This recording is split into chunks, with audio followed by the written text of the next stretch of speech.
আজানের পরে আকাশের দিকে তাকিয়ে আপনি একটা দোয়া পড়েন, আল্লাহ আপনার 8টি জান্নাতের দরজা খুলে দেবে। আপনার জন্য আল্লাহর 8টা জান্নাতের দরজা খুলে দেওয়া হবে যদি আপনি আজানের পরে আকাশের দিকে তাকিয়ে এই দোয়াটা পড়তে পারেন। অনেকে আমরা আজানের জবাব দেই না বা দিতে চাই না, এটি অনুচিত কাজ। আজানের জবাব দিবেন, আজানের জবাব দেওয়া এটি ওয়াজিব। আপনি যদি জবাব না দেন তাহলে ওয়াজিব তরকের গুনাহ করবেন। আর আকাশের দিকে তাকিয়ে আজানের পরে একটি দোয়া পড়তে পারলে নবীজি বলেন আল্লাহ তাআলা তার জন্য 8টা জান্নাতের দরজা খুলে দিবেন। জান্নাতুল নাঈম, জান্নাতুল ফেরদাউস, আল্লাহ তাআলা তার জন্য সকল দরজাগুলো খুলে দিবেন। সুবহানাল্লাহ।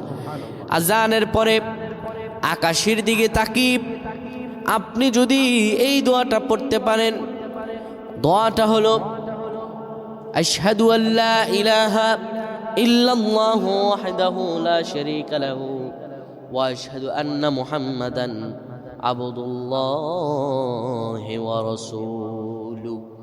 আকাশের দিকে শাহাদাত আঙ্গুলিকে উঁচু করে আপনি যদি এই দোয়াটা পড়তে পারেন, আমার আল্লাহ রাব্বুল আলামিন আপনাকে আল্লাহর জান্নাতের 8টা দরজা খুলে দিবেন।